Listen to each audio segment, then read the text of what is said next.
সাকিবের এই নামাজ পড়ার সময় নিয়ে কি বলছেন বুবলি।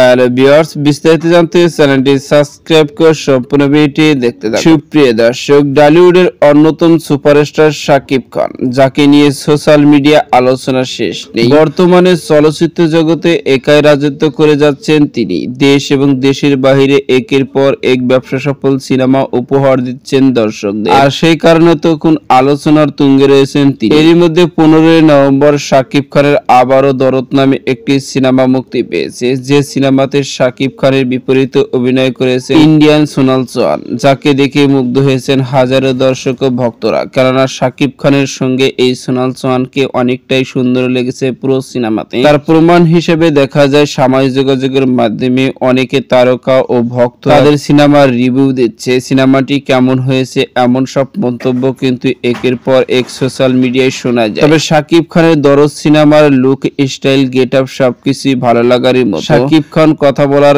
স্টাইল, কিছু ট্রেইলারে বোঝা গিয়েছে, গানের মধ্যে বোঝা গিয়েছে সিনেমাটি অনেক ভালো হবে। তার পরিপ্রেক্ষিতে এবার সাকিব খানের দরদের দুটি লুক সোশ্যাল মিডিয়া ভাইরাল হয়েছে। যে লুকতে দেখা যাচ্ছে সাকিব নামাজ পড়ছেন এবং মোনাজাত করছেন, এমনই দুটি ফটো সামাজিক যোগাযোগের মাধ্যমে ঘুরপাক খাচ্ছে। আর সাকিবের এই নামাজ পড়ার সময় নিয়ে মন্তব্য করতে দেখা গেছে বাংলাদেশের সবচেয়ে আলোচিত ও জনপ্রিয় অভিনেত্রী শবনম বুবলি। বুবলির এক ঘনিষ্ঠ সূত্র থেকে জানা যায়, বুবলির ভাষ্য, সাকিব খানের দরদ সিনেমার পুরো ছবিটা জুড়ে শুধু আমার এই সিনটাই ভালো লেগেছে সবচেয়ে বেশি। যে সাকিব খান সিনেমার মধ্যেও 5 ওয়াক্ত নামাজ পড়ার স্টাইল, গেট আপ সবকিছু আমার কাছে ভালো লেগেছে। পরিচালককে জানাই আমার পক্ষ থেকে অসংখ্য ধন্যবাদ এবং সাকিব খানকে আমার পক্ষ থেকে সালাম। এমনই মন্তব্য শবনম বুবলি। সুপ্রিয় দর্শক, ভিডিওটি আপনার কাছে ভালো লাগলে একটা লাইক দিন। নিত্য নতুন ভিডিও আপডেট পেতে চ্যানেলটি সাবস্ক্রাইব করুন। অসংখ্য ধন্যবাদ পুরো ভিডিও করার জন্য।